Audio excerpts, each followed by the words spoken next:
Hi everyone, Liam here, and welcome to episode 10 of the Kicking It podcast. It's always great to be back, and thank you guys for the love and support you give in the comments on all the podcast listening platforms you listen on.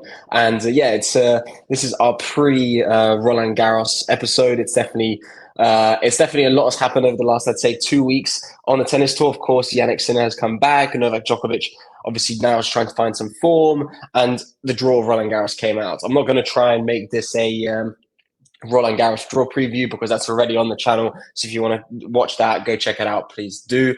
But in any case, if you enjoy the content on the channel and you enjoy the podcast, please like and subscribe and comment your thoughts, any questions you might have. It really helps us grow the QualityShot tennis community. I'd say, we're about a week late in terms of discussing this topic here. But the Rome final between Alcaraz and Sinner was definitely something which I think everyone in the tennis world was really excited to see. It was sort of written in the stars that they would meet in the final as Jannik comes back for the first tournament since his 3-month ban. Going into that match in the final, was Sinner had played incredible tennis. I mean, against Casper Ruud. Then against Tommy Paul, he did have a little bit of a slump in that first set, but then completely switched the match up, which was great to see. And he sort of showed, Tommy Paul's always a tricky opponent. I saw Jannik play against Tommy Paul at the US Open last year, and Tommy was, he was up, I think, in the first two sets. Both up a break or two breaks in one of them, I can't remember exactly, and Sinner came back to win that match in straight sets. So Tommy is a tricky player for Jannik, but Jannik showed amazing grit and amazing sort of mental strength to sort that match out the way he did. Going into that final, of course, the bookies were favoring Sinner, which I found quite odd, especially because, of course, he has played amazing tennis going into the final, but this is still his first tournament back, and he's playing against a guy who basically won Monte Carlo, lost in Barcelona to a very, very inspired Holger Rune, but was also injured, which then took him out of Madrid, and now is back uninjured and looks amazing. So Carlos was definitely there to make a statement. He was really interested in showcasing people. You know what, I am. When you're talking about Clay, you talk about me now. Rafa's not here anymore, so if you're going to talk about Clay, you're going to have to talk about me. And Sinner, I saw a statistic that said his win-loss record against the top five, I believe it was top five players on clay court matches is he's won 1 and he's lost 9. Really, what would you say of that? What would you take of that? A lot of those matches were also when he was a bit younger. So, there was like that Roland Garros match against Rafa Nadal in 2020 and 2021. Those are matches that go into that. And I wouldn't really suggest those are the matches that we should be looking at because he's not the player that he is now. So that's that. Take that with a little bit with a pinch of salt. But all roads lead to Roland Garros looking like it's going to be another Alcaraz Sinner final. I would love to see that, of course, but there's a fair few players in the draw who will try and have their say in that. Of course, let's start off, I guess, with Novak Djokovic. Djokovic, as I'm recording this podcast, I've got my phone here for you guys. He is currently losing in the third set to Hubert Hurkacz, down 2-1 with Hurkacz having the break. So, maybe I'll be wrong. Maybe by the time I finish recording this podcast, half an hour later, anything like that, he will have won his 100th title. But 100th title or not winning the 100th title here, I think it's been a good week so far for Novak in Geneva. I mean, he's got matches under his belt that he needed to. I mean, Fucsovic, definitely just finding your ground strokes, finding your rhythm. And then Arnaldi getting himself sort of finally, showcasing, okay, you know what? Now I'm back. I got revenge for one of the matches I lost so far in the clay court season. I'm back, and he did it in straight sets, which was great as well. And then Cameron Norrie, which, Norrie had to save those match points in that second set and won the set. And then Djokovic just played lights out tennis in the third to say, you know what, okay, good for you. You won the second set, but you're still playing my game here. Hubert Hurkacz is always a tough player to play against, especially in those tighter in those courts where they're not too wide or too big, not like Philippe Chatrier at Roland Garros, where you've got loads of space and loads of time that you can sort of give yourself if you're moving great. There's smaller courts where someone like Hogax can really place the ball on the serve and sort of make you lose a lot of space and a lot of time. Can be a little bit tricky. So I wouldn't be shocked if Hogax wins this match, and I wouldn't really worry too much if he does so as well for Novak's chances going into the French. The French is going to be tough for not just Djokovic, but also for the likes of Zverev. Of course, Zverev is he's defending his finals points from there. He didn't manage to defend his title points in Rome. He then went on to Hamburg and he lost to Müller, which there were rumors going around or news going around that Zverev was a little bit ill, so you can say that had a little bit of an impact, but nonetheless, you're in a home country. You should be winning those matches realistically. So going into the French, what is his confidence like? What is his thinking process like? I always find these tournaments the week right before slams, unless it's like the Australia, sort of swing. But like the week right before, Roland Garros or right before Wimbledon, they can really be a make or break week for some players. But sometimes you just don't really need to do them. And what has really has going to Hamburg and losing to Müller for Zverev helped him out going into the French? I don't think so. I think it's probably done more harm than good. Maybe I'll be eating my words in a couple of weeks' time once we record this podcast again.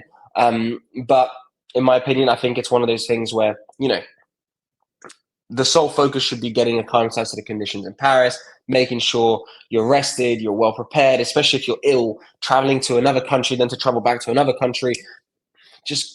I would just go directly over to Paris and acclimatize myself to sort of the balls, the courts, the just the conditions in general, and find my rhythm there. I think it's been a terrible, it's been a knock-on effect for Zverev, which has really made it a struggle for him to find his form. But we're now talking about a slam, so things can be a little bit different. Of course, when you're talking best of 3 sets, sometimes Zverev can have those lapses, that we've seen this season in a lot of tournaments. But when you're talking about a best of 5 set match, I still have a little bit of confidence in him just to manage his level, because he usually finds his rhythm in the first 2 or 3 matches of a draw, and then he usually builds upon that. He did that in Australia. He did that at the French last year. A little bit at the US Open. He's one of those players who has improved his Grand Slam fitness in terms of he plays much better, in my opinion, in the slams. Although he's not won one than he does in a lot of these 500s or 250s. In the 1000s, he plays great. We know that usually. Of course, he didn't defend his title in Rome, but I would just say that's just because of the struggles he's had so far this season in terms of his confidence in his game. But honestly, I would say hopefully he can find some form at the French, because he's got a lot of points to defend, but also, he's one of those players that when he is on fire, he can really, really, really hurt opponents so bad, especially on clay. I mean, remember that 2022 match against Rafa? Of course, he lost the first set and it went into a tiebreak into the second set. But that match had gone on for 3 hours, and Rafa was giving it absolute everything just to make sure to keep Zverev at bay. And, if Zverev hadn't rolled his ankle, I'm not going to say he would have won that match, but you don't know how well the rest of his 2022 season would have gone, because that was an incredible performance from him. And we've seen him play some amazing tennis in some big matches at the slams. Obviously in Australia, he played some great matches there. Obviously lost to Sinner in the final, but I'm just hoping that we can get him back to the level that we love to watch him on court. In terms of potential surprises, when we look at the draw for the French, it's definitely a top heavy draw. I mean, you've got Sinner, you've got Zverev, you've got Djokovic, you've got Medvedev, Dimitrov. You might have a few more players, bits and bobs in there. I can't remember who exactly, but in that top half of the draw, to have those guys, I mean, Alcaraz is looking at this and he's quite happy. I'm sure. I mean, obviously he'll be concentrated knowing that nothing comes easy in any case. But I'm sure he's quite happy with the fact that he's been able to get you'd say a quite comfortable draw all the way to at least the final. Sinner and Zverev and Djokovic, you would say those are the three who really will be running the top half of the top half of the draw. Djokovic will need to make sure that you know he continues to build upon what he's done in Geneva. Let me check right now how the match is going. But last I checked, he was down a break. He's still down a break. He's down 4-2. So it doesn't really matter whether he wins or loses that match. Going into the French best of 5 set format's a completely different story. And as long as he gets, I would say, 3 matches under his belt, as long as he gets through to the 4th round, and in his first 3 matches he wins them quite comfortably or quite in control, then I wouldn't be worried about him going forward. Obviously, Sinner and Zverev are tough opponents to play, especially with how Djokovic's matches have gone so far this clay court season. You would say if Djokovic meets a Zverev or meets a Sinner, they would be the favorites compared to Novak.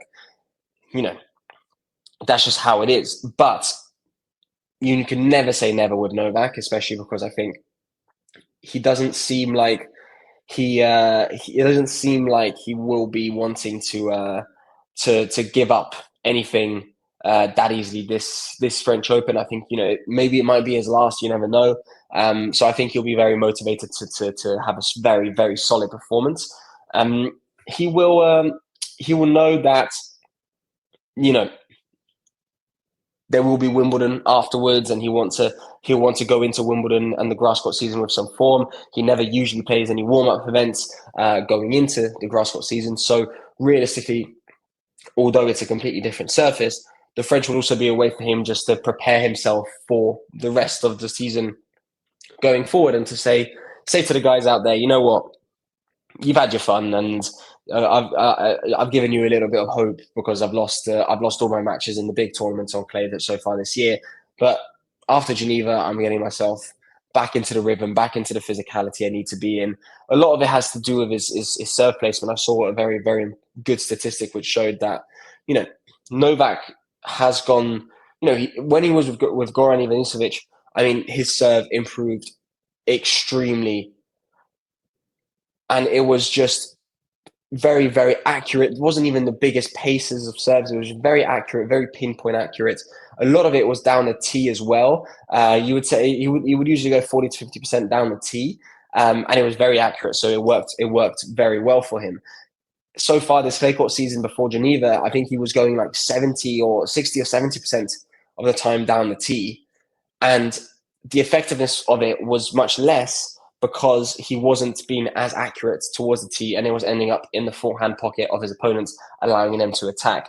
So little things like that are the things that are really showcased what the difference is between Novak when he's on and when he's off. It's those little things, and the fact obviously that he is now 38 years old doesn't really help when you've got these young guys who have so much energy, so much power, and he has to run around a lot more than he would have had 5 years ago.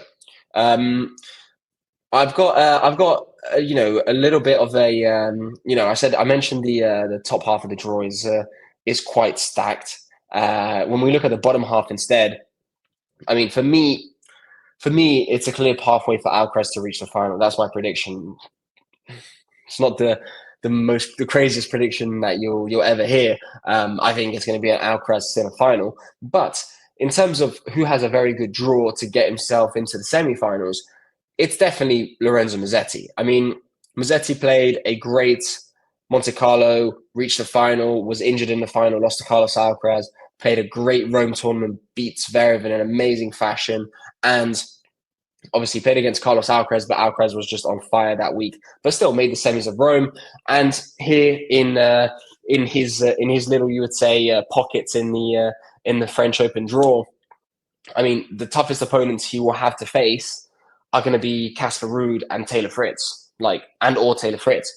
Those are going to be the toughest opponents he's going to have to face. So how do you judge his chances? I would say quite well. I think his chances of making the semis are quite good, because those are two players who he beat Taylor Fritz quite consistently, especially even at Wimbledon last year on grass. And so I'm at the French.